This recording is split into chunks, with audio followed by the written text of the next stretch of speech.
again. This is Chris Tomaleski with the Center for Assessment. Honored to be able to participate and help facilitate these meetings. We'll go over the agenda and do some housekeeping here in just a moment before we launch into our two topics we have for discussion. But let's start like we usually do, and let's do introductions. I know it takes a few minutes to hear from everybody, but I think it's worthwhile to spend that time because it makes certain that we can be heard and hear everybody. And I think that's going to be important for meetings where we privilege your feedback. So I'm just going to look at the participant list and go down it. And when I say your name, if you'll just kindly speak up and let us know that you're here, that you can hear okay, that'd be great. Kristen Fondren. Is Kristen Fondren here? Nicole Minotti. I think I saw Nicole a moment ago. Hello, I'm here. Hey, good morning, Nicole. Good morning. Rosemary Altman. Ms. Altman, are you with us this morning? Superintendent Martin, Tim Martin. I'm here. I will be here. Have to break away for just a little while to do something else, but I'll be back around 10 o'clock. Great. We're glad you're here. Thank you. Ms. Altman. Is Ms. Altman, is she here? Okay. I'm here. DeMario. Yes. Oh, okay. Great. Good morning, Ms. Altman. DeMario Brown. Is DeMario Brown here? How about Marion Jones? Good morning, this is Marion. Hey there, Marion. Ryan Kirkendall. I am here. Good morning. Hey, Ryan. Christy Hovenitz. Good morning, Chris. I'm here. Hey, Christy. Michael Lindsay. Is Michael Lindsay here? Pardon me, Robin Ballard. Good morning, I'm here. Hi there, Robin. Superintendent Charlotte Seals. I'm here. I've got to break off about 5 minutes, 10 minutes to 11, then I'll join back if we're still meeting. Okay, I understand. Thanks, Superintendent Seals. Deborah Donovan. Good morning. Hey there, Deborah. Dr. Vanderford, Paula Vanderford. Good morning. Hey, Paula. Alan Burrow. Good morning. Alan's here. Richard Bennett. Superintendent Lance Evans. I'm here. Hey, good morning. Richard Balico. Good morning. Hey, Richard. Vicki Tiblier. Good morning. Hey, Vicki. Kelly Brown. Good morning, Chris. Hey, Kelly. Lee Pambianchi. Good morning. Good morning. Elaine Brewer. Is Elaine here? Elaine Brewer. Aaron Williams. Good morning, I'm present. Great, thanks, Aaron. Superintendent Passant. Good morning, I'm here. Good morning, Superintendent. Superintendent Davis. Present. Good morning. Good morning. Superintendent Pulley. Margie Pulley. Good morning. Hey, good morning. Wendy Faulkner. Present, good morning. Good morning. And Latoya Minor. Good morning. Great, great. Thanks everybody for joining us this morning. Is there anybody who didn't get a chance to greet us who came on after I passed their name or had some audio trouble that's been remedied now? Dr. Oakley had stepped away from his computer and he's back now. Great. Good morning, Dr. Oakley. Morning, Chris. Good morning, Heather Morrison present. Great. Thanks, Heather.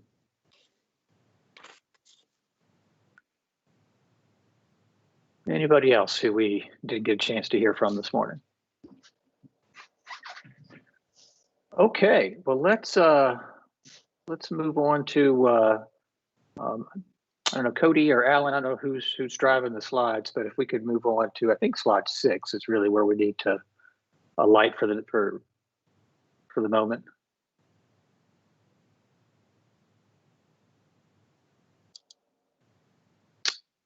I'm just wondering if we could advance the slides a few slides ahead.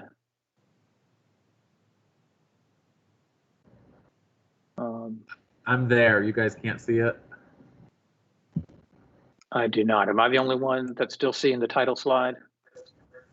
No, sir, this is Paula. I still see the title slide as well. Okay.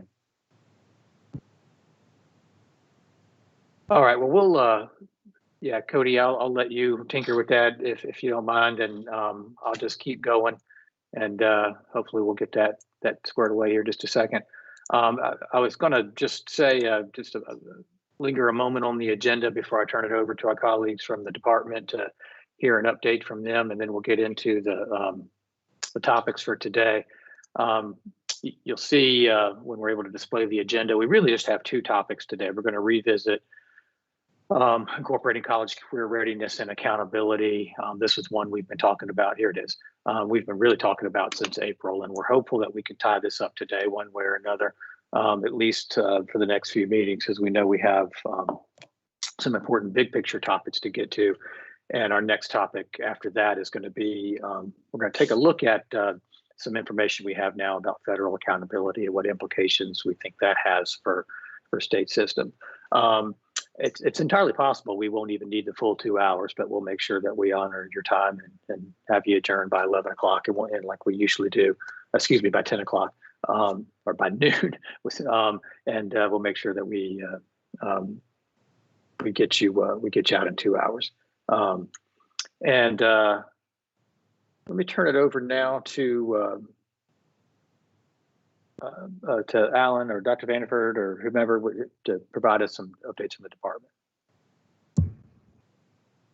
All right, good morning. So there hasn't been that many updates to bring you up on other than what we're going to discuss today. That's the big reveal, I guess. We did get some information from the Federal Department of Education, which we were anticipating when we met last. They were kind of behind on getting that out, and they did release it. So we've got some information on how states can move forward with accountability and assessment during this disruption, and what flexibility states will be given regarding assessment and accountability. And so we've got some options from the federal level that we need to decide as a state, and we're going to discuss that. So that's really the big update since we last met. I'll see if anyone else at the department would like to speak for the group, Paula or Dr. Oakley. Dr. Vanderford or Dr. Oakley, I should say. That's fine. I don't have any updates other than, like you mentioned, just looking forward to the conversation today. Agreed. All right, sounds good, colleagues. Thanks so much. And I'm sorry I fumbled through the agenda timing so many times. You'd be forgiven for being confused. Let me be clear about that. We're scheduled to adjourn by 11 o'clock, and we're not going to be, and the timing in the slides messed up, and that's my fault. But honestly, the 2 topics are just what I mentioned. We're going to get right into the work keys piece in particular. We'll take a quick break and we'll go back and talk about accountability options with respect to the federal stuff after that. And we expect that we'll be able to adjourn by 11. Let's move on to, meeting notes from our last meeting in October were sent with this calendar invite. I think it was sent pretty soon before the meeting. And so I'll pause a moment to see if anybody's had a chance to look that over and has any feedback. Barring that, we'll just continue our tradition of leaving that open for another week or two if you've got any written feedback to give us. But let me just pause for a moment and see if anybody has any initial feedback on the notes that we know you've only had a chance to sit with briefly.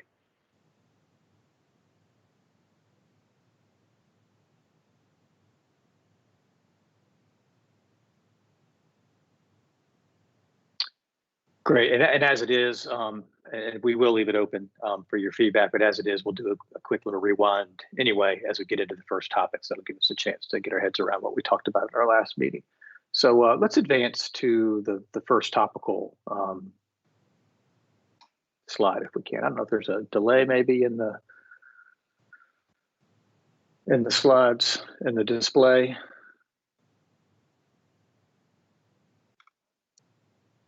I'll go ahead and get started. Maybe the slides will catch up in just a minute. But Cody, I'm still seeing the agenda. Okay. I'll keep working at it. Okay, yeah. So the first topic is about the continue our conversation about work keys. Recall this was always about how we can better incorporate career readiness in the accountability system. And goodness, colleagues, this has been a topic that we've taken up in many previous meetings. I think we started all the way back in April. We focused on work keys as the component that the task force really wanted to hone in on with respect to career readiness. And we talked about rolling it into the CCR score, and a particular idea that we came up with several meetings ago, which has been extended in recent meetings, was that we take that 50 points in the high school model, which is determined by the percent of students who meet ACT benchmarks, and the committee recommended having the CCR score reflect either the ACT benchmark or work keys benchmark, based on a level of performance or a benchmark that would be determined to be comparable. And in recent meetings, we talked about taking some time to study that level of comparability, to do a pilot year, to look at the impact. But that was the core proposal that we've been focusing on in our previous meetings. Our last meeting in particular, we showed you some data where we were able to do some initial projections about a work keys level of performance thought to be comparable to the ACT. Well, it'll be helpful if we're able to see the slide soon, because there is a slide where we've just summarized that for you. I'll keep talking and hopefully we'll get those slides up soon. Hey, Cody, would it be helpful if I tried to do the share? Alan's gonna share. Okay. I'm having issues too. I'm wondering if this is a Teams problem. Oh goodness. Let's see. Why don't you try, Dr. Don West? Okay, let me give it a shot here. See if you have the same.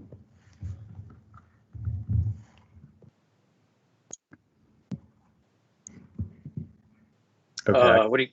Do you guys see it? Where you can see yours just fine. All right, so let's see. Still see it? Yes.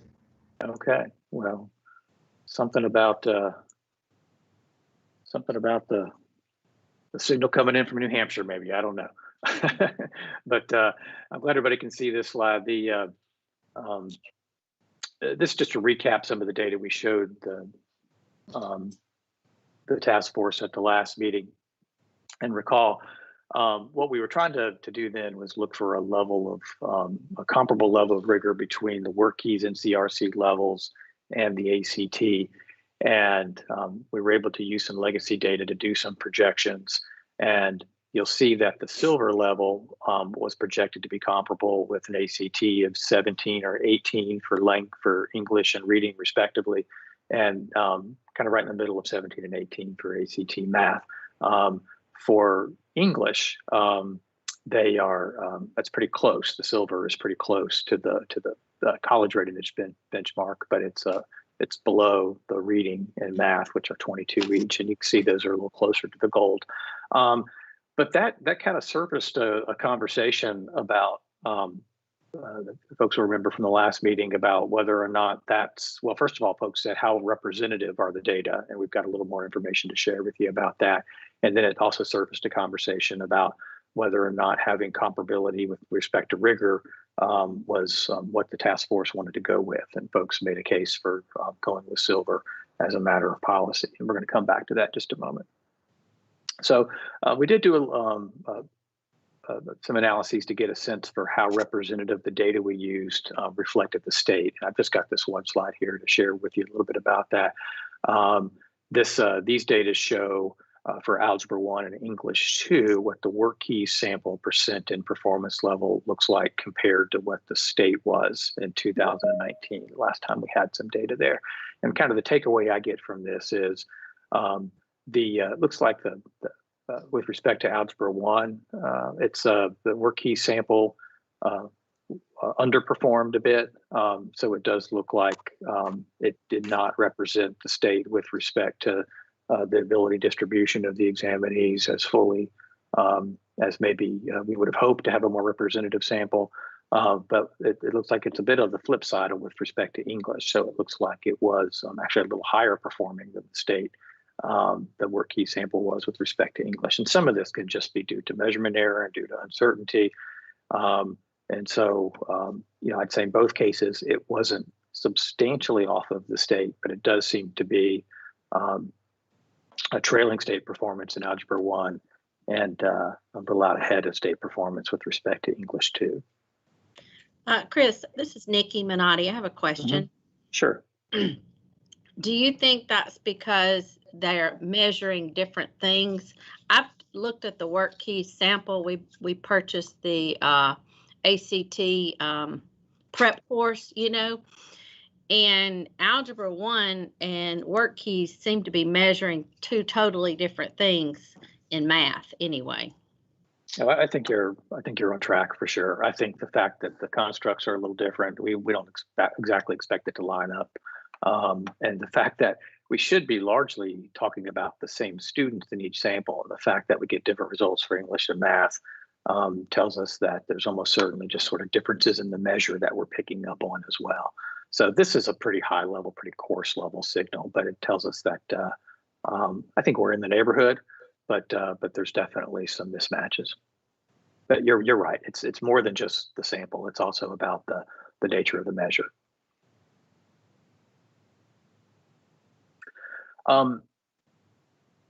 The feedback, and then I'm just going to get right to the question that we'd love to tee up for your discussion today, colleagues.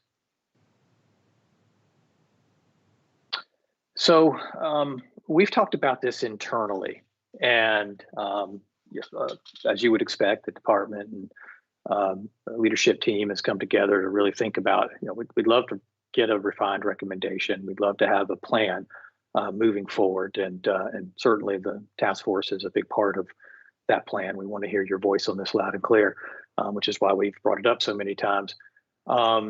We want to bring a new proposal to the task force. And again, I don't want to be coy about this. This is something that's been talked about internally with the department, and that the leadership team in the department backs this proposal. So this is something that I think if the task force were to say, we're on board with it, we can talk with one voice about what the recommendation is. Obviously, the task force has the right to make whatever recommendation you'd like to make. But let me be clear about the proposal, and then let's talk about it. The proposal is to require work keys silver as the level. Recall we were kind of going back and forth. Is it silver? Is it gold? Is it one or the other last meeting? But to really peg the criterion to silver, but add to that completion of an industry certification or pathway in order to receive comparable credit to ACT performance. So it wouldn't be silver alone. It would be silver and some certification, an industry certification or pathway completion. Our rationale for that is we think it provides stronger evidence of post-secondary readiness than work keys alone. And we think it guards against lowering the bar. And I think from the beginning, we had always talked about the importance of sending in a signal that ACT is very important, that we want all students to be motivated and to participate in the ACT, and to never see the work keys as a workaround to that, to never see it as an alternative that was less rigorous. We want to keep our policy target very clear, which is that this is a measure for career readiness, and when accompanied by other credentials showing that the student is well prepared for post-secondary success in career, we think that combination would make for a strong signal that we've accomplished that. And it would roll into the readiness piece, just like you see here. if the student meets the ACT benchmark, they get the credit. If the student meets the silver with this companion certification, they would meet the benchmark. And that's it, colleagues. That is the proposal that we want to put on the table. We'd love to get your feedback. I think what this would do is it would eliminate our further need to do data analysis, to come up with some statistical measure of comparability. It would really be pegged to this as a policy target. And we'll talk about the timing for implementation. Obviously, it's confounded by all the uncertainty in the accountability model that's going on now, but at least it would give us a pretty clear signal about how we might be moving forward if the task force were to endorse this proposal. Hey, this is Nikki. I have a lot of concerns about this, and this is not something, I'm not trying to be difficult, but I would not vote for this. We're a small district. We do not have our own, I just lost it, but we have to send our students to another district to do this preparation and the courses they have to take, and they will not take our special education students. And this is what we're trying to, these are the group we're trying to help. So you've just put up a big barrier for districts that do not have the same resources as larger districts, in my opinion. Another thing is, for 3 of the weeks that we've been going to the other district, they've quarantined, so we cannot even go. So it's just become a very difficult situation for us. And until they start fully funding some of these programs in smaller districts, we're going to keep facing this. Hey, Nikki, thanks for, yeah, go ahead. Mm-hmm. I'm sorry, this is Robin Ballard at Lowndes County. How would the 2-year cycle come into play here with it taking 2 years for students to earn the industry certification? So the earning the silver would be 2 years in arrears? I may need Alan or Deborah or somebody to help me with some of the specifics here, but is this done with the senior snapshot? Yes, currently the pool of, or the population of students that are in the college and career readiness component are students that meet senior snapshot requirements, and so then that's calculated at the end of the student's senior year. So I think the assumption is at that point, if the student has earned the industry certification and has achieved the silver at that point in their high school trajectory, that student would be awarded the credit. I agree with Nikki, because remember at the onset of this, we talked about how the special ed population was the part that was dinging us in multiple categories, but there was no opportunity for them to count as a positive. In our district, the VOTEC won't take our SPED kids because they too have to be held accountable for their tests. So they don't want our kids unless they get a certain score on their state test. Second of all, WorkKeys is just not for work certification. WorkKeys can get students jobs in doctor's offices, as secretaries, things like that, where there's no industry certification. So combining the two, I would not be able to vote for it either.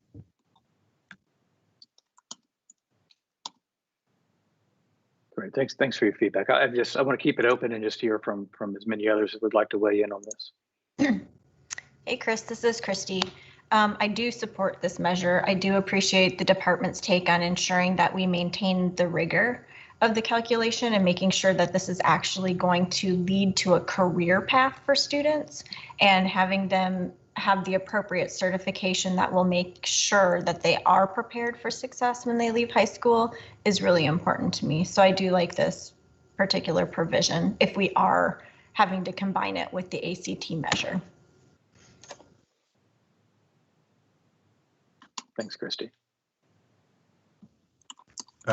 One question I asked in the chat, when we say pathway, are we referring to the diploma endorsements in any way, or are we basically just using another word for industry certification? Yeah, let's unpack that a little bit. Thanks, Ryan. And I'm there's some aspects to this that I may need some clarification on as well. So I'm not as familiar with the diploma endorsements. I know is there students who take a sequence of courses have access to a pathway as well. And I think that's what was guiding the impetus for this recommendation. But I don't know, Dr. Oakley, do you have more light you can shed on this perhaps? You're spot on, Chris. This is not looking at the full endorsement requirement that lays out several different criteria that have to be completed. This is looking merely at students who move through a 4-course CTE sequence, a 2-year sequence, and earn that completer status in career technical ed, or that complete the industry certification and partner one of those two with the Work Keys assessment. Yeah, it's a good question, Ryan. So what we're talking about is the students who take the sequence of a qualifying sequence of courses, and there may be a little work internally to make sure we get nailed down, what's a qualifying sequence and how that gets tracked, or the industry certification. Both were intended to be signals that the student was in a strong position for career success following graduation.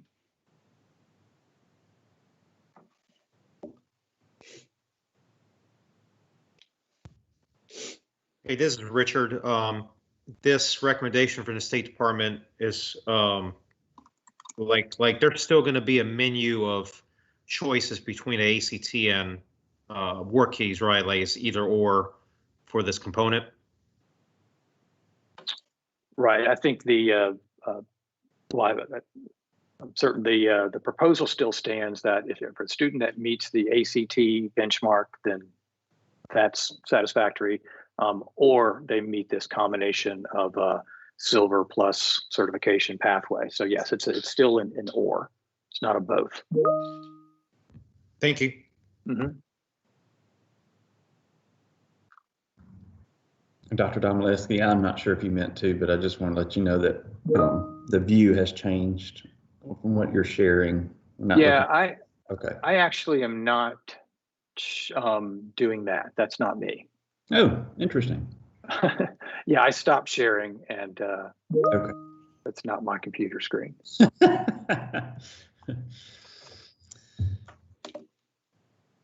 Dr. John Molesky, from the leadership perspective, I just might add, and Dr. Oakley may have more to weigh in, and I may have seen Dr. Cole on the call earlier, but I certainly can't speak for the State Board of Education, and I know Ms. Altman is on the call, but we as leaders feel like we're going to be really hard pressed to make it through the commission, and particularly through the State Board, if we cannot provide evidence that it is as rigorous as the student that's meeting the benchmarks on the ACT. We also have concerns that for lack of a better term, if we can't provide evidence to the board that it's not watering down the system somewhat by just using the silver letter on the silver level, I can't speak this morning, on the ACT, that we may not have board approval on that as well, which would lead, as we've talked about previously, to the potential of having to reset our cut scores. And then we also have to consider the amendment that it would require to our ESSA plan, and the possibility that we may not get approval at the federal level because we cannot provide evidence of the equivalency on the rigor. So all of those concerns are what played into the leadership's decision, to come forth with an additional proposal to the task force for consideration. Dr. Oakley, do you have any additional to weigh in? I think you've captured it, Paula. We want this to be a strong recommendation going forward. We want it to be a recommendation we feel like we can stand firmly behind, that will garner support from the commission and the board for us as an agency and as a state. I got a quick question. This is Lance Evans. So what you're saying is you already know for certain you can't prove that, or we're assuming or we're afraid that we can't prove that.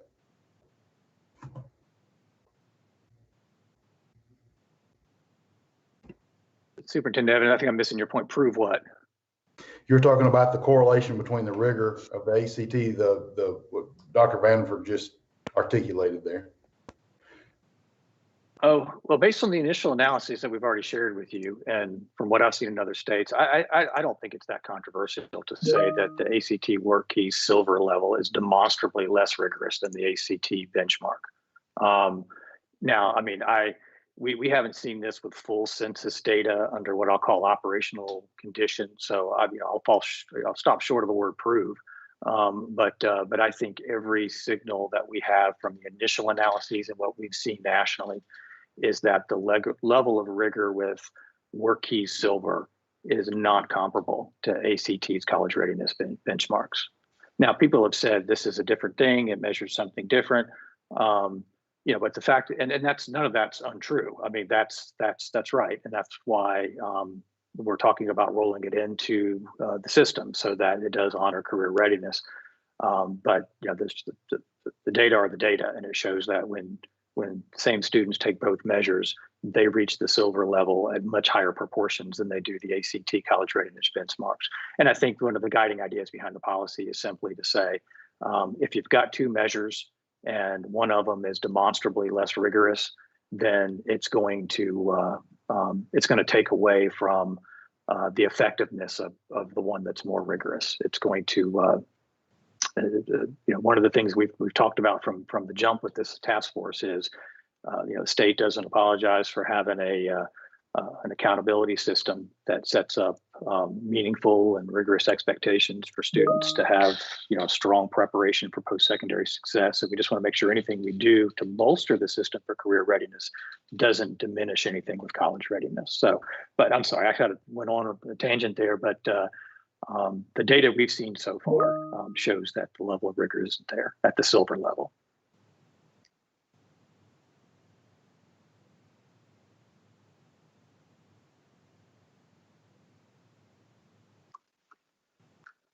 So I'm seeing some things in the chat here. I want to make sure that we give folks a chance to weigh in with their perspectives here. Kelly asked if a student's a completer, but doesn't score, oops, I lost that, but doesn't score high enough to gain the industry certification for the program. So Kelly, I would say if by completer, you mean completes the pathway sequence, that's my understanding is that that's sufficient. I see Dr. Oakley nodding, so that's perhaps a shared view. I see Robin has asked about what I'll call a kind of a partial credit model. Give half the points to ACT and half to work keys.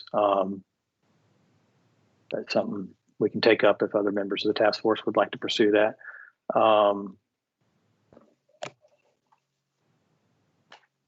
Charlotte Seals asks about going back to the idea of rolling it into acceleration. I'm certainly open to that if the task force would like to pursue that. Ryan has a perspective about splitting it. Yep, so a number of things on the table, colleagues. We've heard folks that express some disagreement with the proposal as it was framed. We've heard at least one person express agreement. We've had some questions, some alternative proposals. So I'm happy to further pursue the topics that the committee would like to prioritize.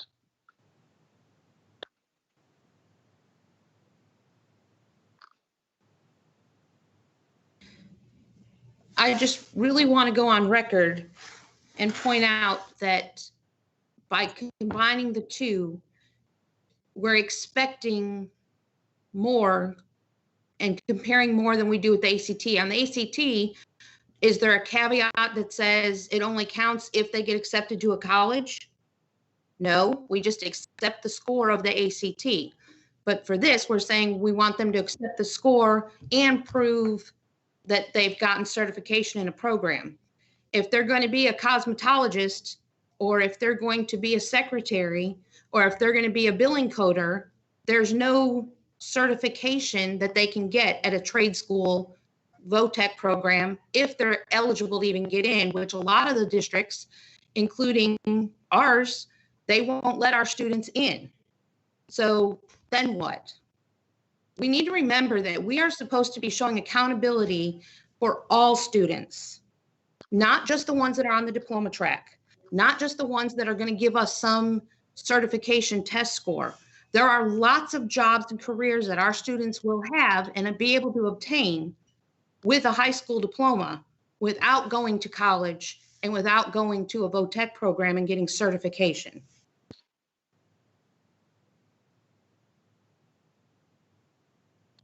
I agree with her 100%. This is Nikki Minotti again. And until it's equitable that we all have the same programs, number one, when I can't send my SPED kids to another district into their VOTEC program, we're missing the entire point of the work keys to me. If they were college and career ready, they'd be going to college. Right now, we're trying to get some of these students who are not college and career ready, who need to go into the workforce, and what we find is they are providing meaningful services to us in the future. We need to look at those kids. If they were college and career ready, most of them would not be in a special education category.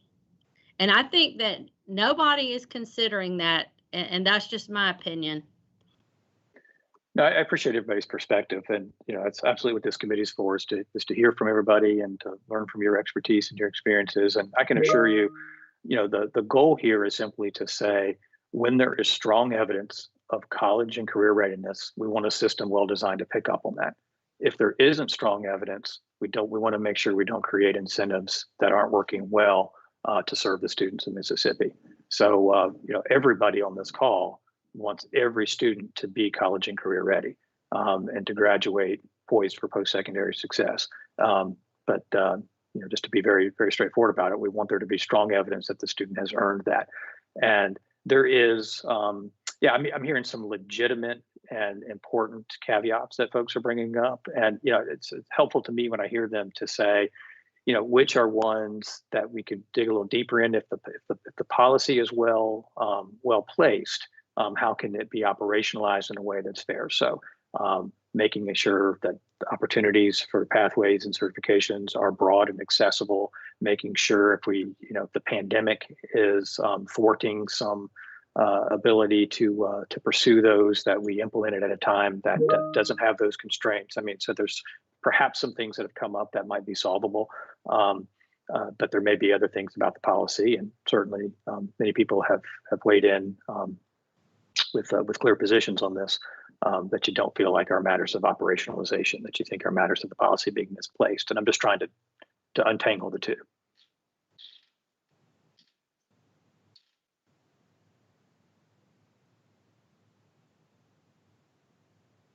Is there anybody who hasn't had a chance to weigh in yet that'd like to offer a perspective about this?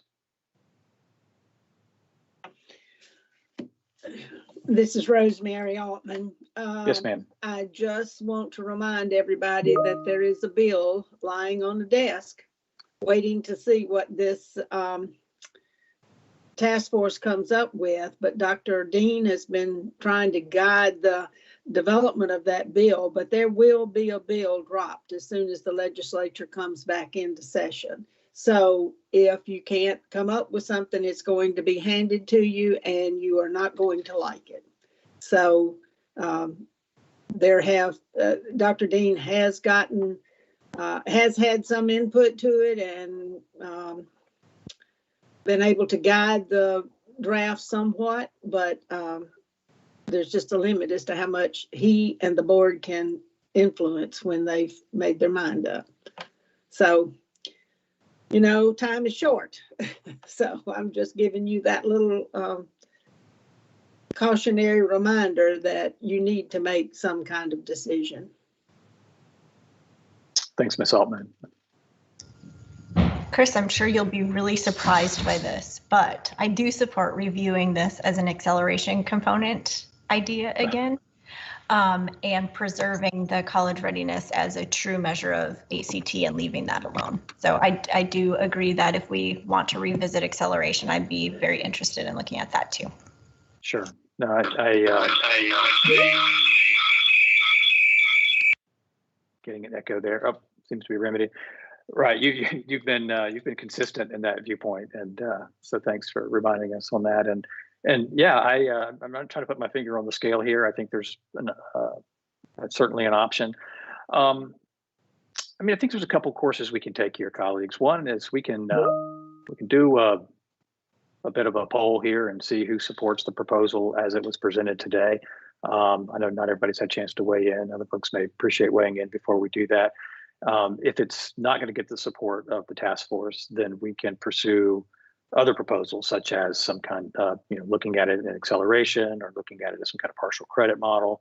Obviously, we can go back to just putting on the table silver alone as a proposal. So it's always been my hope with this task force that there'd be a shared view that we can come together on and represent as a consensus of the task force. But if that's not the case, and it looks like that may not be the case with this issue, then I think the best we can do for the department's benefit is to find out where the majority of you stand on this issue.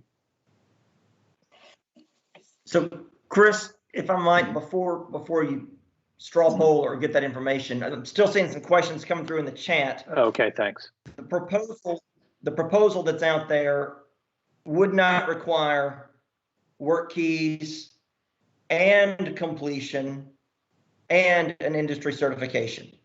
It would be the work keys silver and program completion, the 4-course sequence. And there are some programs that do not have an industry certification. That would be okay. Or it would require the work keys silver and the industry cert if a student is able to complete that. So just to kind of, that nuance is important, because there may be folks that are thinking they can only get credit if the student earns an industry cert, and that is not the proposal as I understood it at all.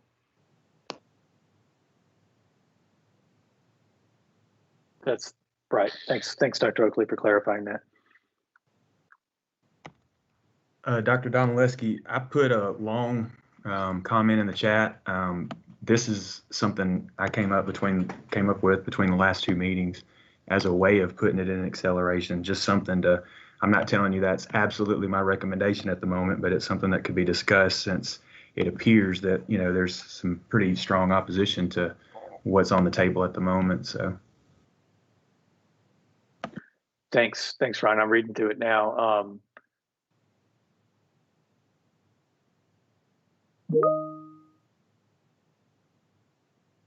All right, so if they're 9th or 10th grade, they're in the denominator, if they're also in the numerator for performance. So this is the idea that if a student has a work keys score that meets presumably the silver level, they would get credit in acceleration. Yeah, what the 9th and 10th grade thing, what I have there is basically, acceleration works where 9th and 10th grade can't hurt you. They only can help you. So basically you look to the performance numerator, and if they get full credit in the performance numerator, then you run them all the way through the whole process. So that's basically what I'm saying here. Only your 9th and 10th. Now your 11th and 12th, they're in the they're already in the participation denominator, and now we just add work keys as a menu option. Just like AP's a menu option, industry certification's a menu option, dual credit's a menu option, and IB's a menu option, and so on. And then the credit weighting, I put just an example of how we could do the credit weight rating there on the numerator side for performance. For the participation numerator side, it's pretty easy. It's, you just stay with your current format, which is credit of 1 for your first participation thing and a 0.1 for each additional thing. And it doesn't matter if it's dual credit, work keys, or, industry certification or AP or what. That's just how it calculates.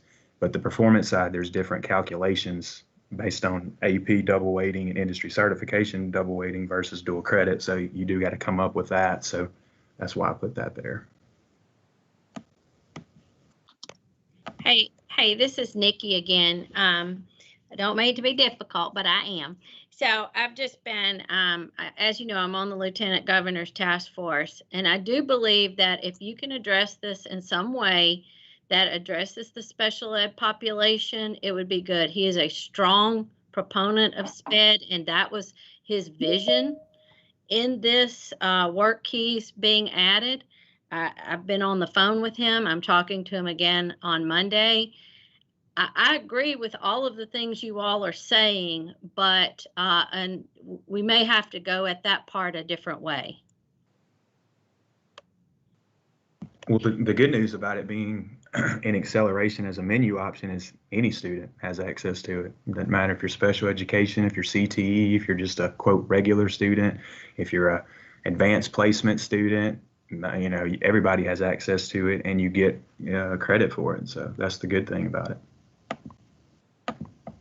I think it's getting them into those programs. Like I said before, we do not have that program of our own, and we have to send them to Hancock County schools, and they will not take our students that are SPED. So that defeats the entire purpose. Yeah, but I don't know you're going to fix that with accountability, just being honest. I mean, I don't know how that, you know, like, I don't know, that's a accountability rule issue, you know, that sounds like a deeper issue there, you know, but this, if you get your students access, they get credit, you know. I think it's I'm just talking equity right now, because to me, all you're doing to the Bay Waveland School District is adding another test until we have the same options as other people. Now, I like what you said. I do like the acceleration component.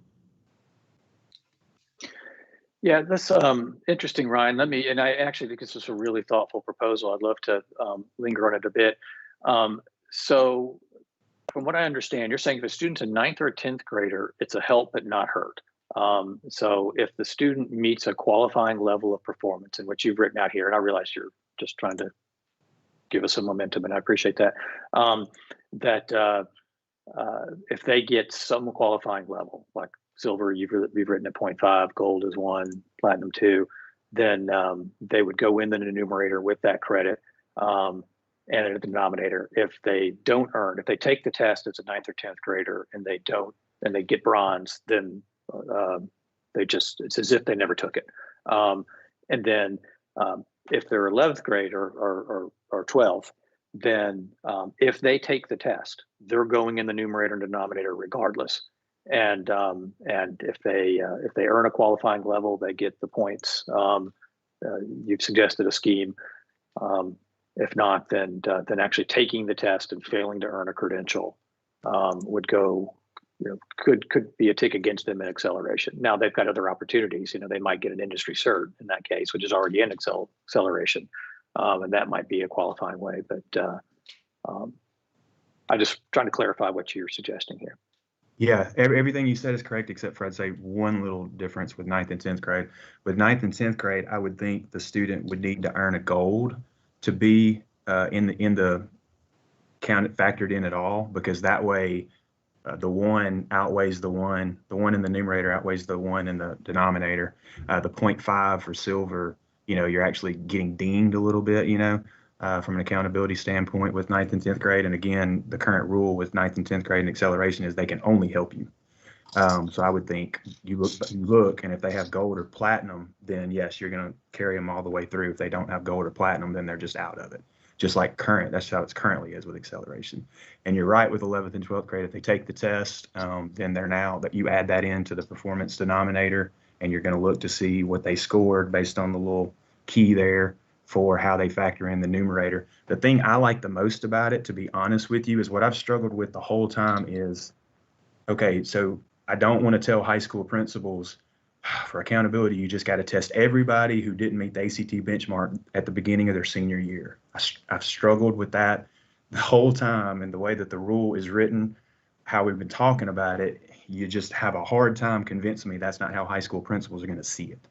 And with this, it's not like that. It's a menu option, and you actually would only test the students that want to do it, that have a future goal where this helps them. Doesn't matter if they're SPED, doesn't matter if they're EL, doesn't matter if they're CTE, doesn't matter anything. That's my favorite part of it. Yeah. No, that's helpful to hear you, Ryan. And I'll just to say this out loud, I'm sure other people are coming to this. The one big difference between this proposal and the College Career Ready proposal is that this taking the exam could be work against you in some circumstances in this acceleration proposal. Whereas with the College Career Readiness component, it's another path that can only help and not hurt. Well, which is good though, because now you're only testing kids that need it, as opposed to just testing because it's a free shot. Oh, I get you. I follow you. Yeah, you're saying that it would de-incentivize people from just saying, let's cast a big net and give it to every single person who didn't meet the ACT benchmark. Yeah, I follow you.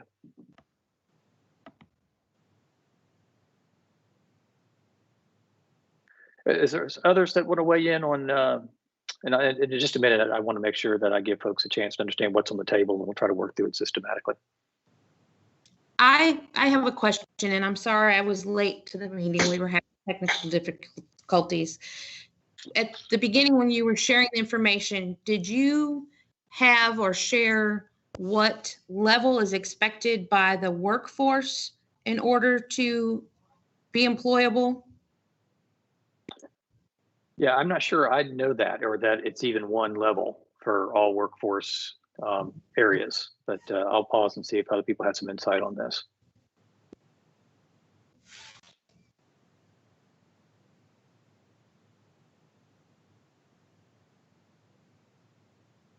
Yeah, I'm not trying to be cagey about it. I'm just saying I don't know that there is sort of a uniform acknowledgement that any one of those levels is a springboard to various career pursuits. Hey, this is Robin. ACT the industry, we've worked closely with the link here in our area and the industry that we have around here, and they use silver. Thank you. Yeah, I'm aware that silver is generally regarded as a sort of an entryway, or at least it's so I'm not hearing anybody argue bronze. Let's put it that way. That silver seems to be the tier at which folks start to look at there being evidence of career readiness. So we talk about the different levels. No, so when we talk about these different levels, there are pathways from the different levels. Silver, if you look at ACT and their information on this, I think they lay out some different potential fields for folks or career paths they might pursue at various levels. Silver is the one that is widely used by a lot of manufacturing industry, a lot of automotive industry, a lot of the other employers in the state. There's not every industry in the state certainly would not look at a WorkKey Silver with the same level of regard. There are some that look at other criteria and that aren't as concerned with the WorkKey Silver. But when you talk statewide, kind of what's the prevailing thought or mindset? It is that WorkKey Silver level certification that's kind of viewed as the standard for folks that are pursuing employment. And one point I want to make here, I don't know, I looked at the bill pretty closely that, and actually the funding application that Dr. Oakley shared with us at the last meeting. And it actually lumps ACT WorkKeys in with all the other acceleration tests for funding. If you look at that application, that is exactly what it does. So it makes sense that it would go in that room as well. And so, you know, your funding is taken care of here too, because it's in that reimbursement bill already, and it's in there with AP, it's in there with dual credit, the whole thing. So it's pretty interesting that that's how it's already seen, it looks like, as far as the legislators are concerned.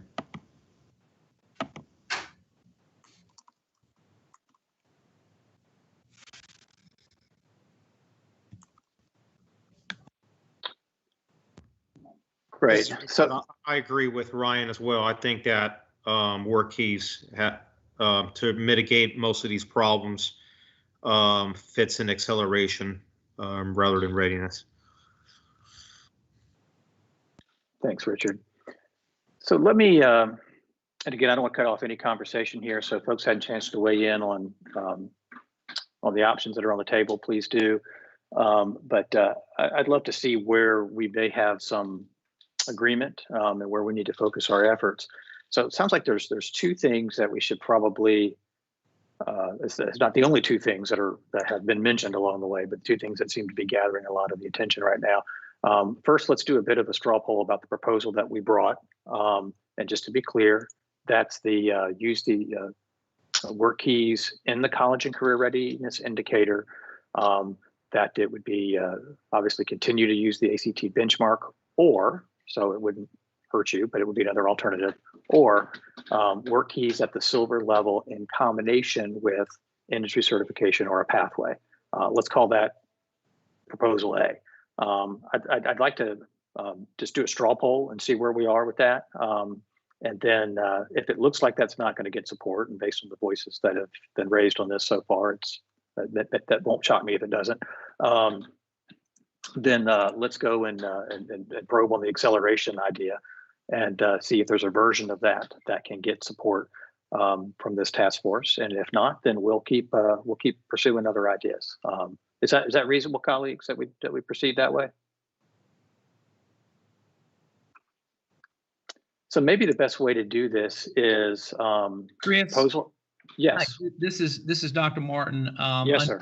I just rejoined y'all, and so I'm in the dark as far as and I apologize for that. Could you restate that first proposal clearly so that those of us that just joined can understand?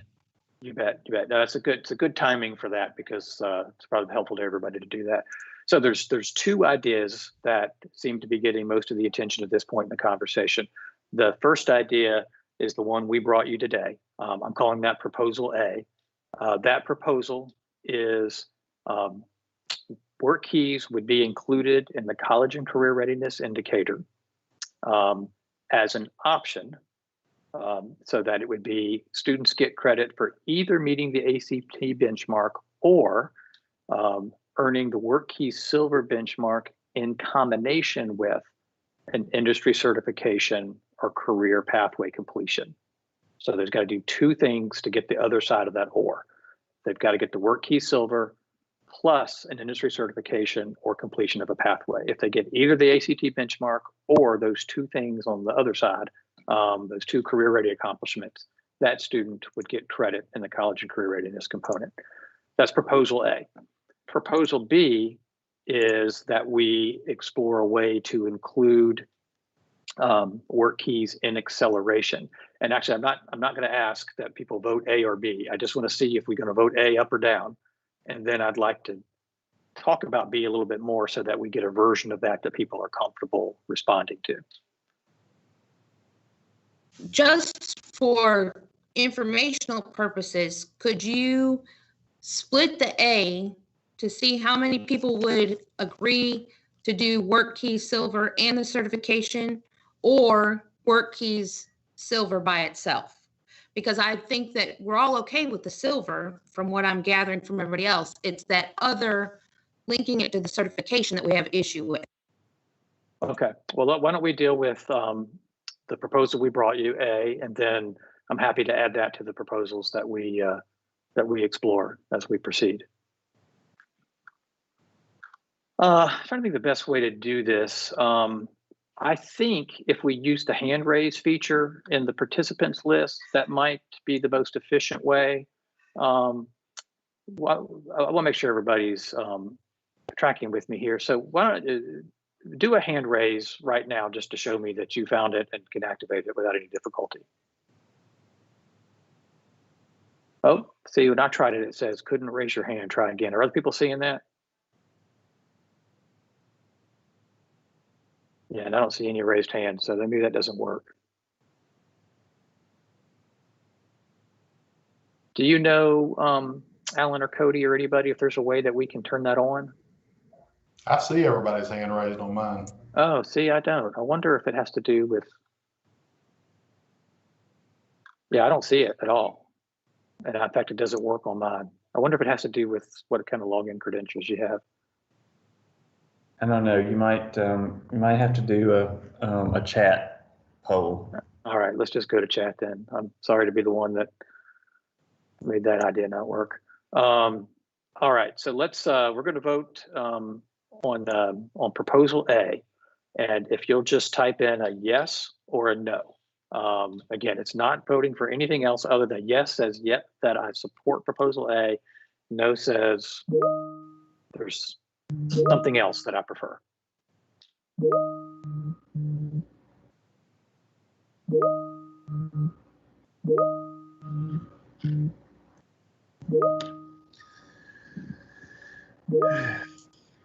All right, doesn't look like this one is going to go to a recount. Doesn't look like we're going to need to audit this vote. Looks like that was pretty clear. Okay. Anybody else waiting to weigh in there? Okay. So at this point, and I'll take the direction of the task force, we can, there's at least two other proposals that are on the table. One is the one that I think Nikki has given voice to, which is just to say work key silver in the college career readiness piece. And the other is some version of acceleration. I think we need a little discussion on that before we put that to a vote, the acceleration, to make sure that it's clear and that there's language that people are comfortable enough with to register their voice on it. What would the committee like to do? Would you like to vote on the silver only, or would you like to explore the acceleration a little bit more first? Silver only vote. I disagree.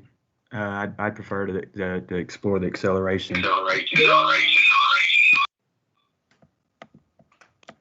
This is Nikki. That was not me who said that about the silver only, just to let you know. But Okay, I'm happy to vote on it. Okay, thanks, Nikki. I'm sorry, I'm not good at recognizing voices sometimes. You know what, maybe a good reason to, yeah, I do see some people putting acceleration in the chat. Maybe a good reason to just spend a little more time on that, even if we just get a version that people know what we're talking about. And then we can put it all to a vote. So I'm not trying to privilege one or another. I'm just trying to advocate for clarity. Yep, thanks. So one thing I thought about, Ryan put a good, some good language in the chat, which I thought was a great foundation to this. And even Ryan, I think he'd be quick to say that, you know, not all the attributes of that necessarily are you trying to push for strongly. I wonder if the committee would be comfortable with some kind of language that along the lines of, we're affirming work keys as a component of acceleration so that it could help but not hurt. I'm writing this down as right. Help but not hurt for 9th and 10th graders, and partial credit to be awarded for 11th and 12th graders in a manner to be determined later. And the reason I'm doing that, I'm not, and listen, if you guys want to vote on the 0.5, 1, 2 now, this is, you know, this is your place to say that. But I wonder if we could set up the concept but not put the actual points in it right now. And the committee's contribution would be that there'd be a methodology, and there'd be, and this is something we've said in previous meetings, there'd still be a pilot year where we could look at the data and make final decisions about the specific point contributions with actual information. But I mean that as a friendly suggestion, not to thwart anything. And actually, Ryan, I'd love if you had a reaction to my suggestion there. Yeah, I'm fine with that. I'm fine with them, hearing everybody's opinion as to how the points should go. I put what I think in the chat, and I would hold to that. I would love to see it calculated like everybody else, because we haven't actually seen it in the acceleration component. I think the only issue that some of us had, and I'm almost embarrassed to admit this, but I'll be honest, is the name of the components. It just seemed like it was supposed to go in the other one. And so now that I actually listen back, I think Christy and Lee and some of them that's been saying this, and Charlotte all along, were actually right. Yeah, thanks, Ryan. And a reason that's it does sort of honor the tradition of this group of saying that you're not locking in specific points and technical details until you've had an opportunity to really look at the data and to see what the impact is.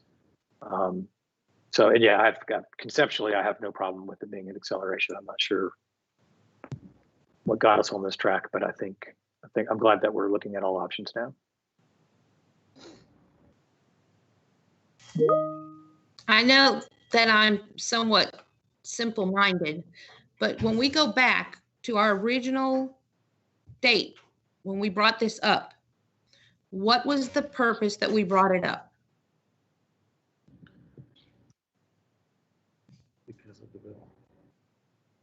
Well, I think the purpose was always to explore ways to honor career readiness more fully in the accountability system. In fact, I was pretty clear from the start that I didn't think it should ever have only been about work keys, although I know the conversation was heavily tilted in that direction from the jump. Okay, my understanding was the same thing, that we were talking about career readiness. So I guess that's where I'm confused, and I guess I need to hear more about why we think it's should be in the acceleration program, where it's going to be another spot that can ding us. Because the initial conversation was about how the SPED students negatively impacted us in 3 categories, but there was no opportunity for them to give us a positive point. And this was a way to show that they were career ready and could be counting as a positive point in the accountability model. Now, if we put it in acceleration, I guess I'm confused and don't understand how that's aligning with what our goal was.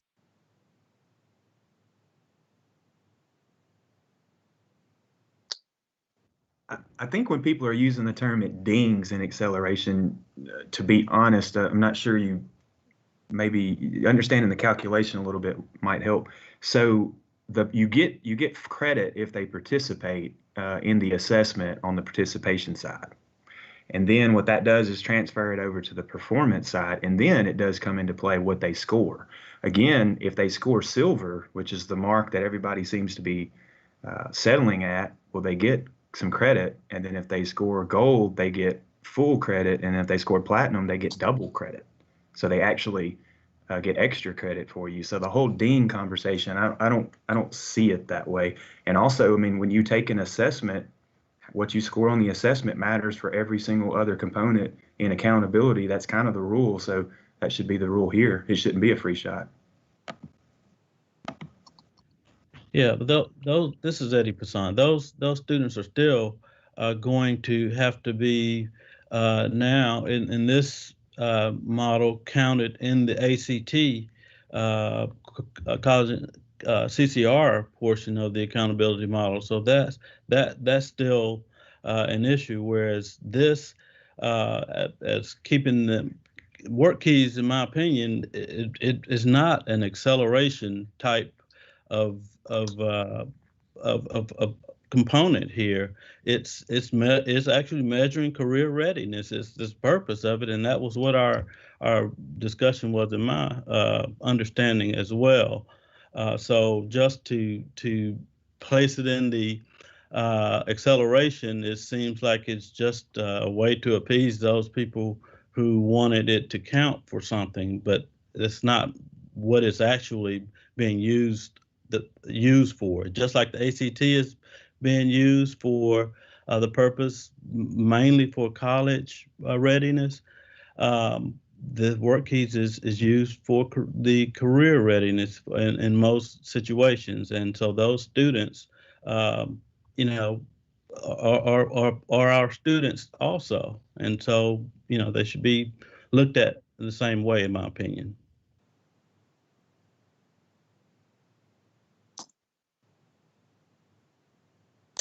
Right. So I think I do hear a shared ambition for many folks to say earning work key silver is some signal of a student's accomplishments towards career readiness, and finding a way to honor that in the accountability system will be an important accomplishment. Chris, can I add in? Yes, sir.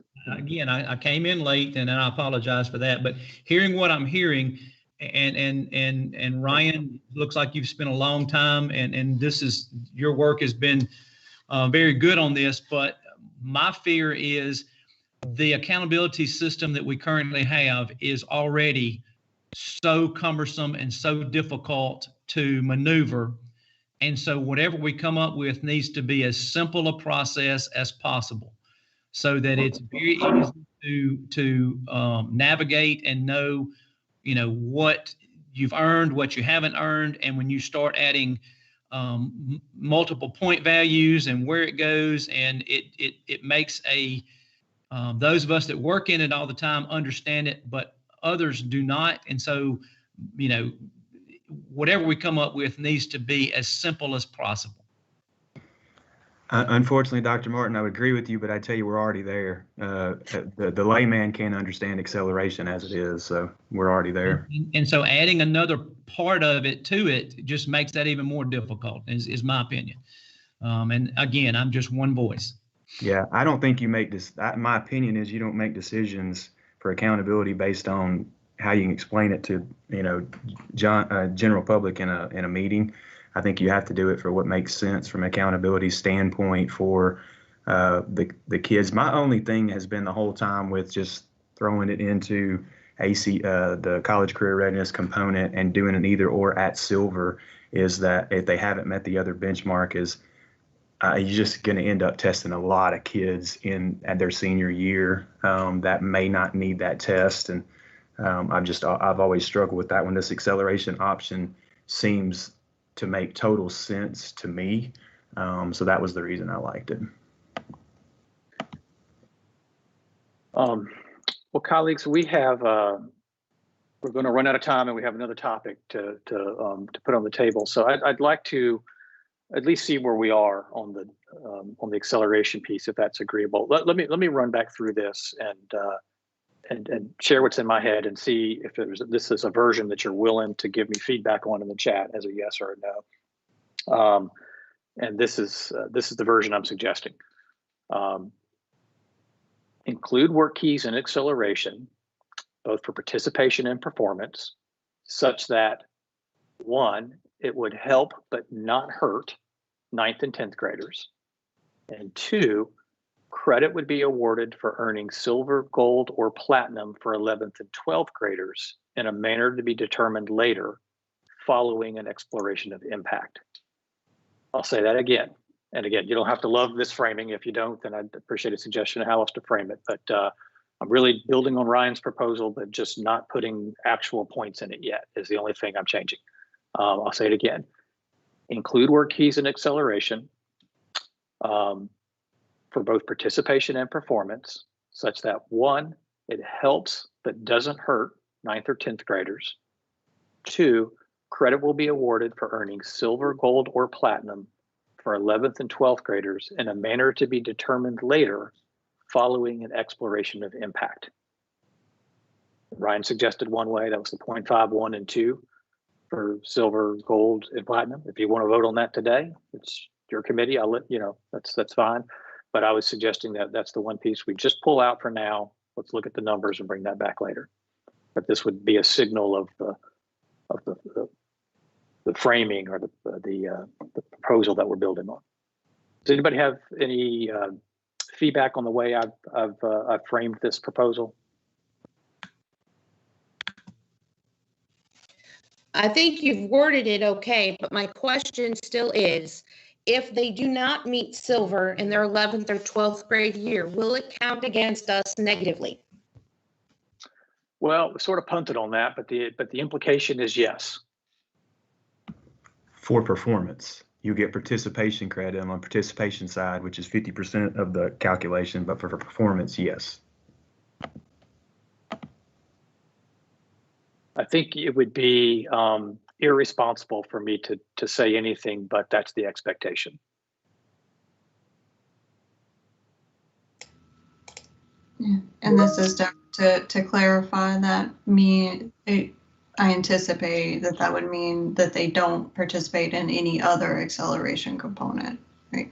So a student who doesn't participate in work keys and also does not participate in one of the other acceleration menu options would be penalized or not penalized, but receive 0 points on the participation component. And then performance leads from there. That's my assumption, Deborah, but I'm glad that you are bringing that up. I think it's also important to point out that if they don't take the work keys assessment, then they will not have a measure of performance on work keys. Right, but they have other opportunities to show participation and performance on other things like dual enrollment, industry cert. Reminder, the population that we're talking about is not going to be the population that's going to be taking dual enrollment. I have a question. So if we take it out of readiness and put it back, or put it back in readiness instead of acceleration, how would it look different? We could still get the point if they hit silver. That's what I'm not understanding. I'm not understanding why we're wanting to move it to acceleration. Why not leave it in career readiness? Because that's what it is. It's telling us if they're ready for. I understand your position. Yeah, I think that the folks that have spoken for acceleration in lieu of readiness, I think, are addressing this issue of not dialing back the rigor of ACT, keeping that readiness particularly focused on that.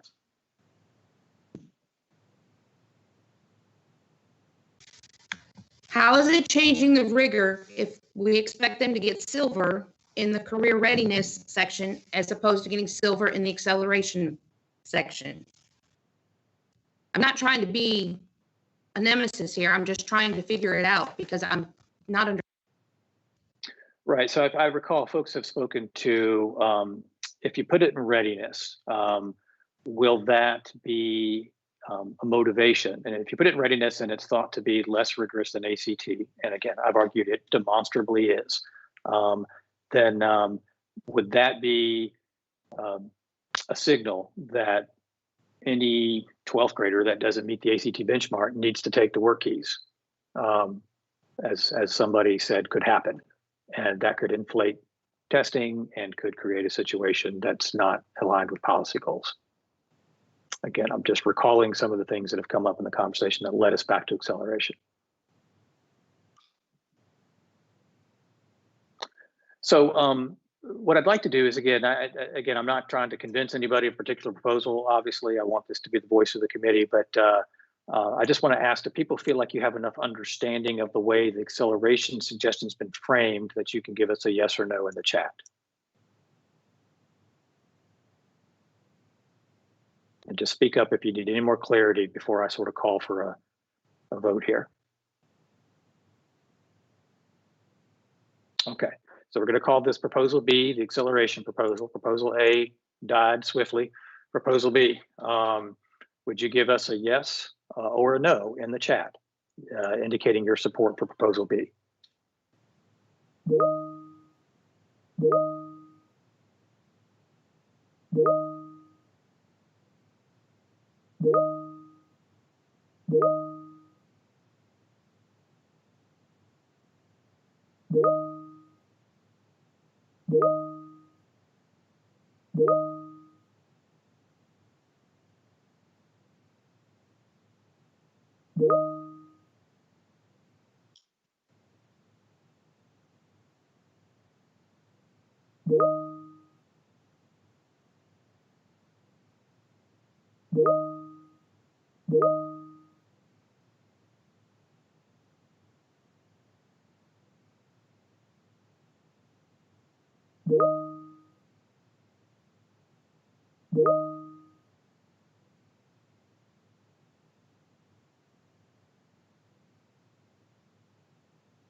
All right, I'm gonna get your vote in if you haven't. Let me tally it up here.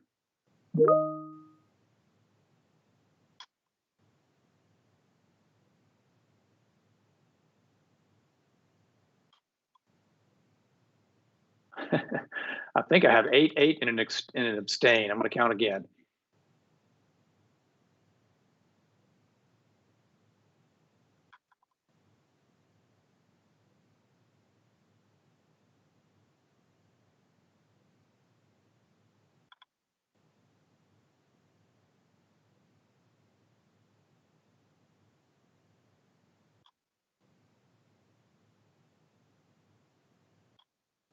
Yeah, I got that again. Is somebody count behind me just to make sure, but the count I I see got. nine, I see 9 no's and 8 yeses. All right, thanks for checking me. I'll count again. 1, 2, 3, 4, 5, 6, 7, 8. Okay, thank you. I did get 9. I think it's me that's the abstainer. Chris, this is Nikki. You had said something a few minutes ago that you could run some numbers and show us, and I'd be willing to meet again like sooner than a month or even if you just called me to kind of show me the numbers. I don't want to make a decision unless I really understand it. Yeah. Well, that's one of the reasons why I'm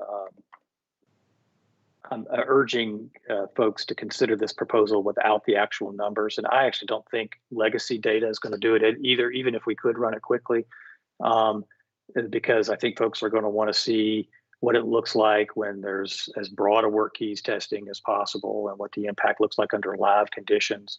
But yeah, I mean, if this is something the committee supports and wants to look at legacy data to get a head start on this, I'm open to doing that. But I think it's certainly fine to say you don't have enough information to vote. That's a reasonable perspective.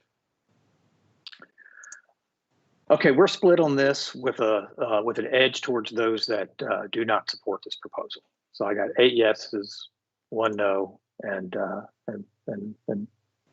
at least one person, maybe actually 2 here that says more information. I think what we ought to do for the sake of completeness is have folks vote the silver as part of the readiness alone without a industry cert or a pathway component, and see what the committee says there. Again, would the committee like to vote on that, or would you like to end this conversation in the place we are now? Well, this is Nikki again. I do have a meeting, like I said, Monday with the Lieutenant Governor, and I do need to take something, Chris. I don't mean to be difficult, but I've already gotten a text from his deputy saying they want to discuss it because of what Ms. Altman said about January. They want something.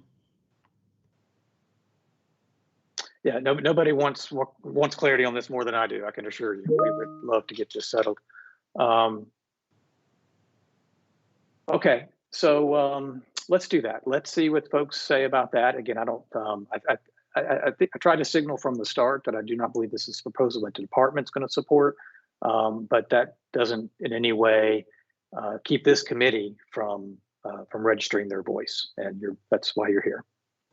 So, proposal C is work keys silver as a pathway to credit in the college and career readiness. It does not have an industry cert or career pathway component as well. It's just a student either meets the ACT readiness benchmark or they meet work keys silver. That's proposal C. Does everybody understand that? Okay, would you please type in the chat yes or no if you support proposal C?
Keep it open a little bit longer. Just make sure you have a chance.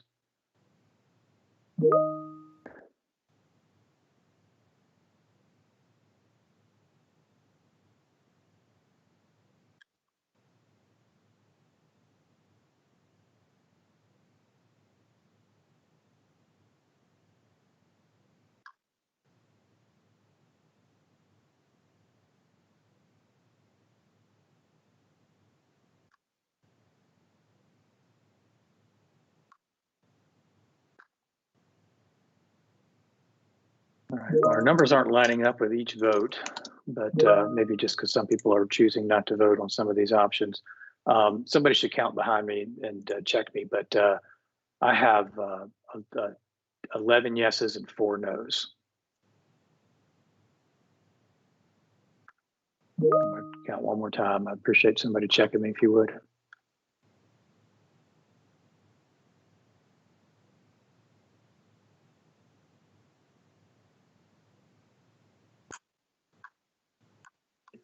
I see 12 yeses. Thanks. I think one came in after I counted. Thank you for that. Let me count the no's again.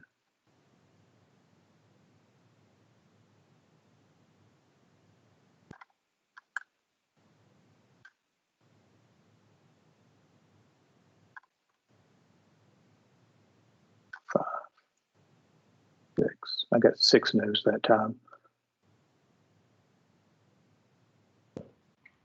Yeah, I count 12 and 6. 12 for, 6 against, Chris.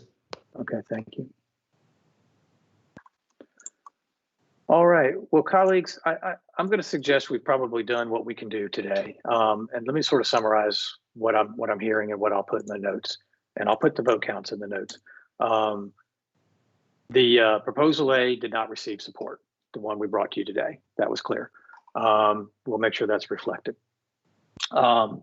Proposal B, I got 8 yeses and 9 nos. 2 people said they wanted more information, so it was split with a tilt towards no.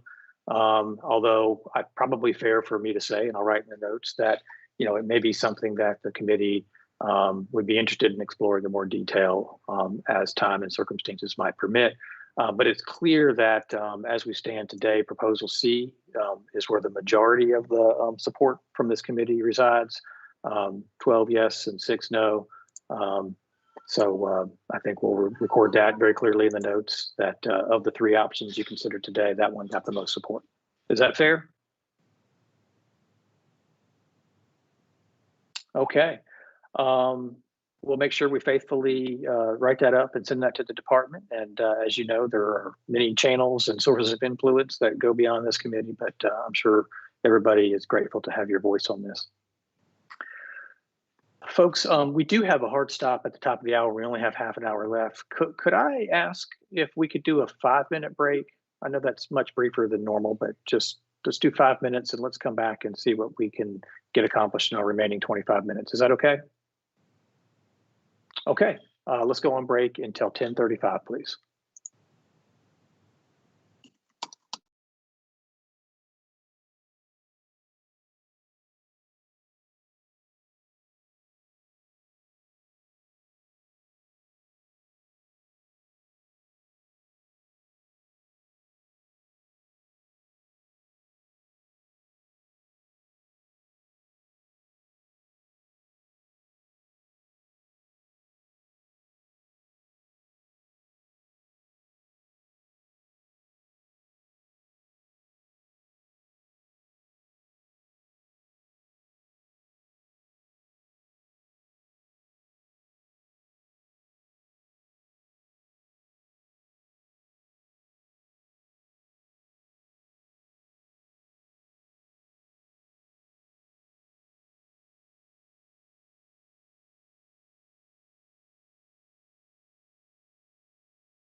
folks had a chance to get something of a break in and are ready to get back to our next topic.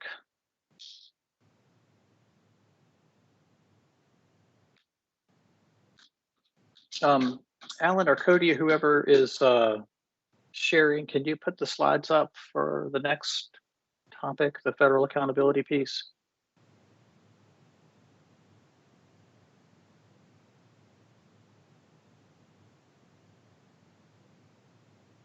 Oh, geez, we don't have everybody back yet.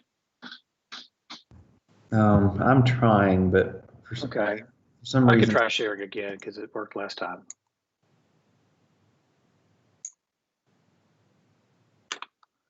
Yeah, I'll do that, Alan. The only, I just caveat, and maybe it's just a user error, but when I share, I can't always see what's going on in the chat. So folks will just give me a heads up if.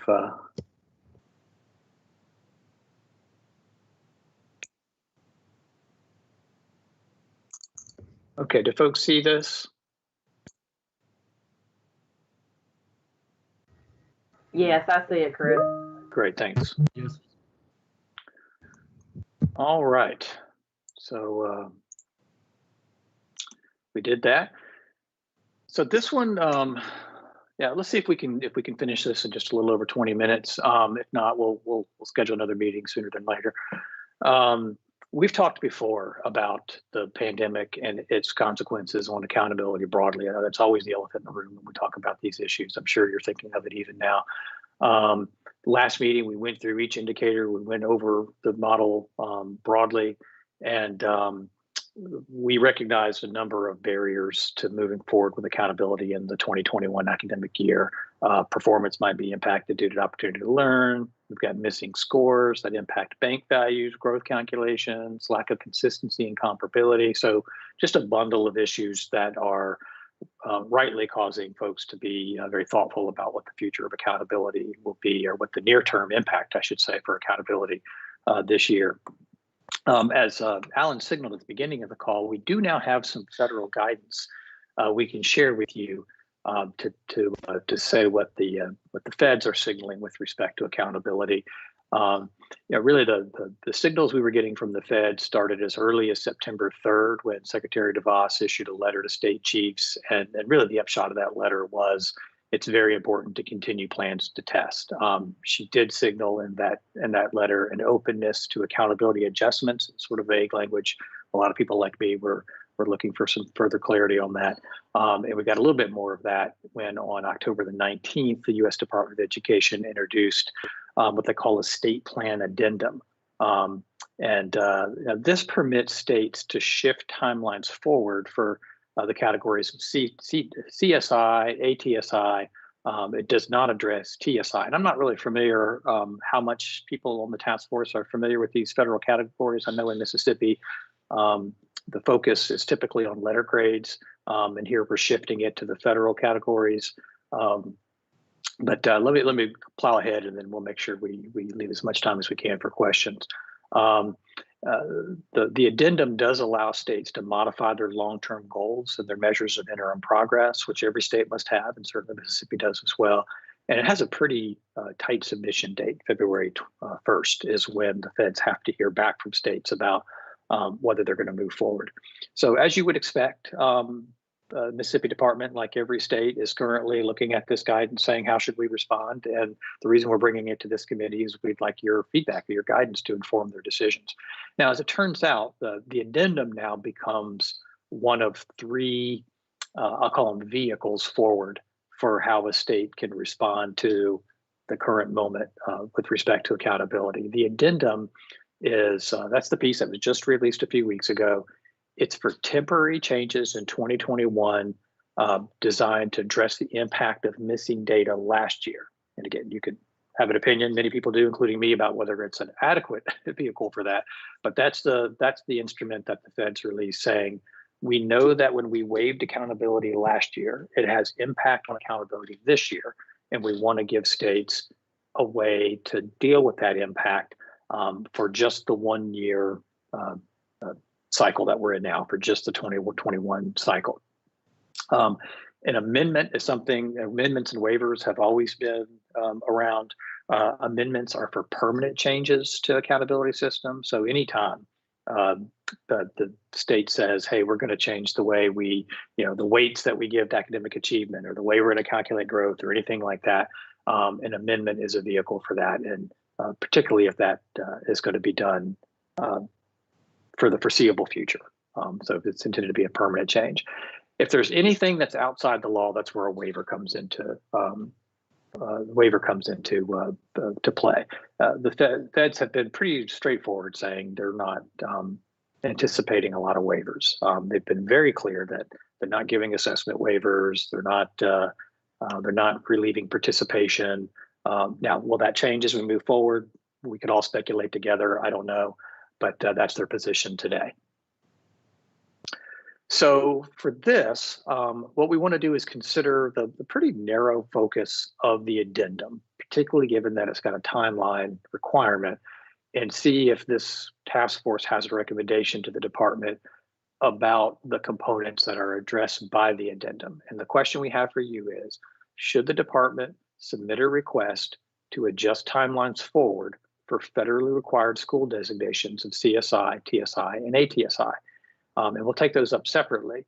But if you say yes, then that would be your advice to the department to submit an addendum for the CSI and ATSI and a waiver for TSI, which may be the one waiver that they are friendly to, but nobody knows until we really see some test cases. There's a few states that are out there now with their waivers in, and I'm sure Mississippi, like every other state, will be looking to see what happens to those early states. For example, Indiana posted last week an addendum and a waiver for just that. And so a lot of folks are looking to see what's going to happen. And I've just framed this here in two separate chunks. If you feel the state should submit an addendum to shift the timelines forward for CSI and ATSI, then what would end up happening is that those designations that were last made in 1819 will stay in place. If you don't support that view, then the state would have to compute new designations in 2021 with the available information. And that's probably a separate conversation we won't have time for today. If you're advising that the state should submit a waiver for TSI, sort of the same situation. If you say yes, then what would happen is the last time there were TSI notifications, those would just stay in place. And if you say no, then the state would need a new methodology for that. That was pretty quick, but partially because I know that our time is short and I want to hear from you. I'm going to stop sharing so I can see the chat. Questions, comments, advice? A couple of yeses already, sort of what I predicted, but we definitely want to hear from you.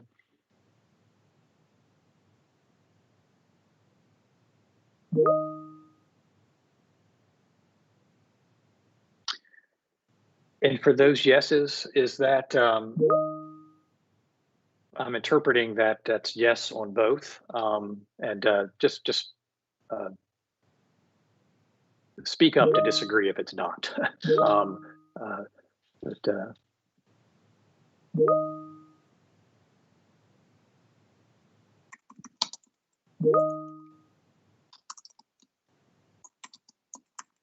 just typing in some notes here.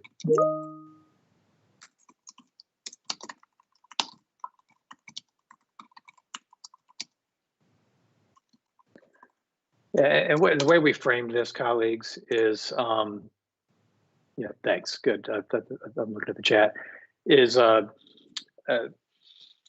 these are the flexibilities that exist now, as you would expect. The department leadership is tracking that very closely.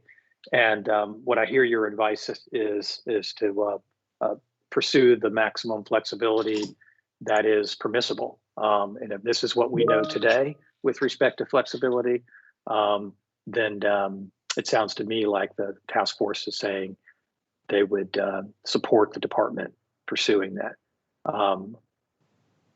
Brian says it'd be possible to calculate anything. And then Kelly asks, would it address reporting of accountability in general?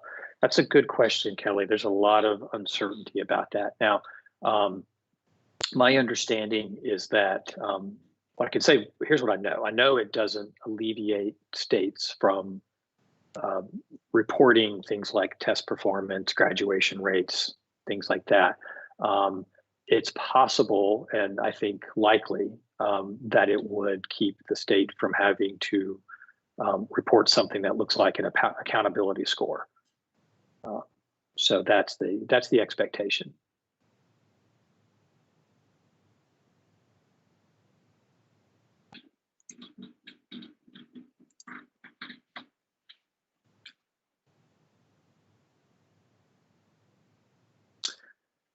Any other questions or comments on this one?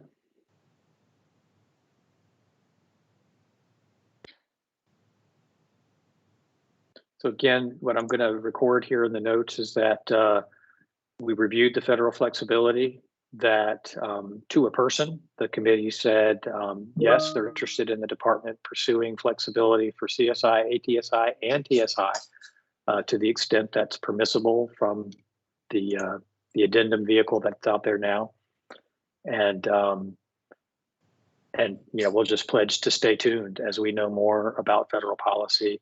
And Ryan asks about letter grades, and yeah, I know that's on your mind, and we just we don't know enough to bring that to you right now, Ryan.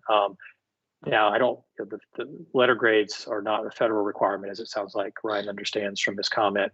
But the state position about letter grades is just not yet known, and but I think it's very likely we'll be talking more about the state requirements in future meetings.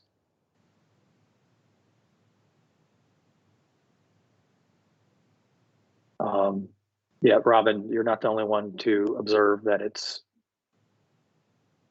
relatively modest compared to what could have been signaled by the feds, and we just don't know what's coming yet. As conditions change with the pandemic, it's possible administration change. There's other things we may know in the coming weeks and months, so we'll just stay tuned to that. Superintendent Martin asks about funding. I don't know the answer to that. If there's somebody from the department that does and wants to weigh in, it may not be that that's well known, but we can note that as a question.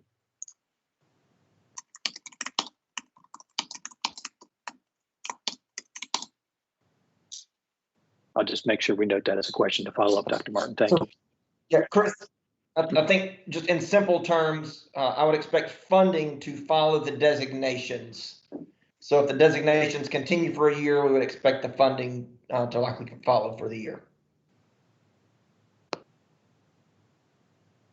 That'd be my expectation as well. But I'll confess I need to look at the fine print a little bit.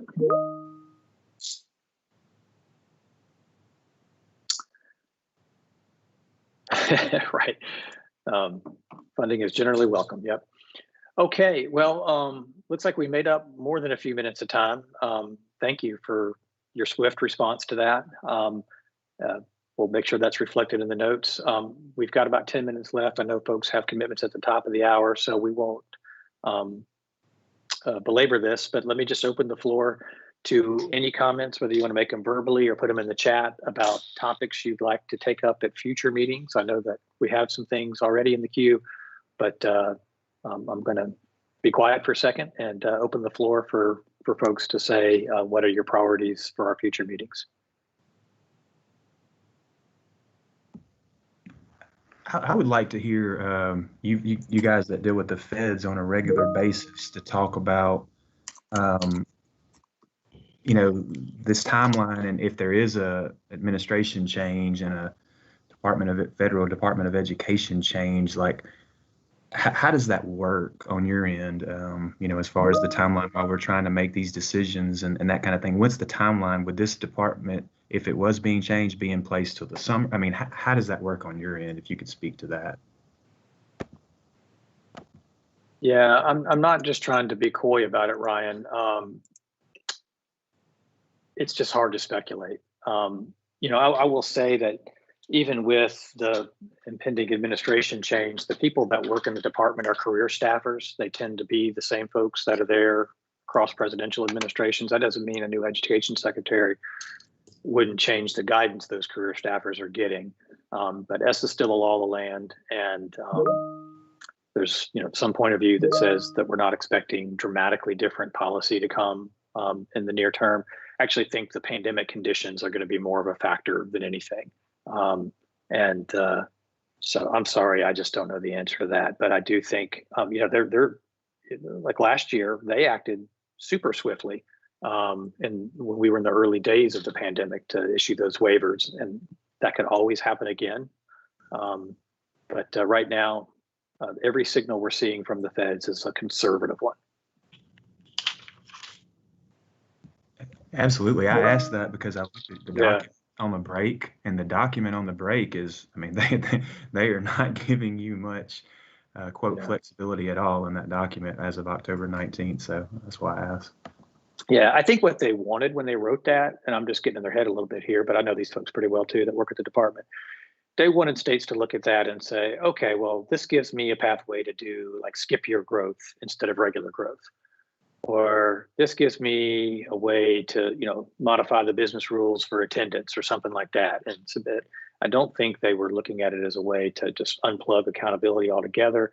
But they, there are some pathways, and we brought to you what we think is, sort of the route to maximum flexibility. And for what it's worth, almost every state I'm talking to is doing the same thing. They're pursuing the maximum flexibility. So, yeah. Okay, he sees some comments in the chat about continuing to stay on the work keys topic. Thank you. Hey, Chris, this is Nikki again. Yes, ma'am. Some of the questions I'm getting come mainly from high school and third grade because of the need to have to pass the subject area test and the need to pass the third grade gate, so to speak. Our principals are pretty distressed about this. I've just been reviewing our first term TE21 data, and to say that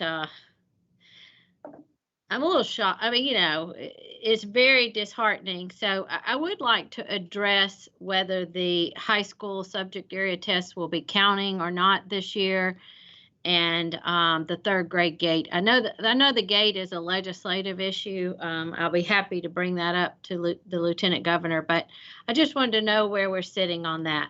And I also would be happy to meet again fairly quickly on the work keys, because I'd like to be able to present to Lieutenant Governor Hoseman something.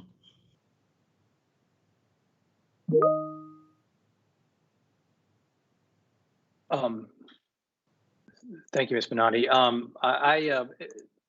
So noted about your questions about the student accountability pieces, high school subject area tests and third grade gateway. So I got to ask this, Nikki, I'd be glad to hear your perspective.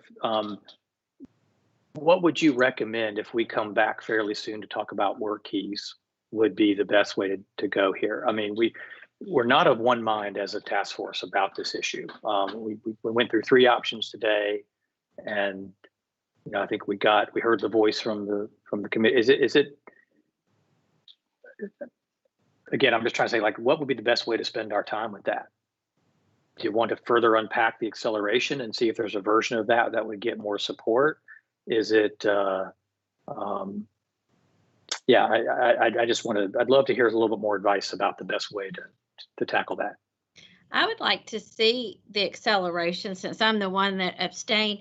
I like to see it in writing, so to speak. So if I can understand it fully, I'll be happy to vote and that type of thing. But I think if you could present us some kind of data, I would feel more comfortable either way I go. Even if you just took dummy data and showed it in the acceleration model versus the other model, it would just help me a little bit. Yeah, I appreciate that. Thanks for answering my question. And again, just to be blunt, here's what I would want to avoid is, spending a lot of time and resources doing that, and then just have the committee say, no, you heard our voice when we told you we liked the silver level and readiness. But, if there's more than a few folks that feel like acceleration is a plausible alternative to that, even though it was not supported to the degree that option C was, then, I'm happy to do that. I do think, though, if we don't come up with a viable option, that's why I'm saying acceleration, then if MDE moves forward against what we said, then we're going to feel like we're not valued. And if our opinion is truly valued, then I think we should work all the way through it to come up with some kind of reasonable alternative. Okay, thank you. That's helpful to hear. Okay, I see some agreement in the chat. Thank you, folks. That's helpful.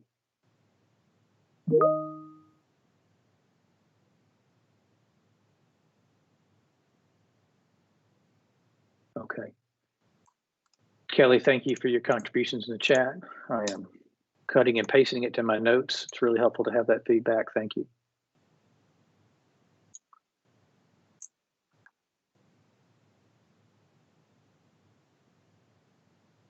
Okay, we just have a few minutes left. And again, I know there are folks that have other commitments at the top of the hour, so I don't want to keep you longer.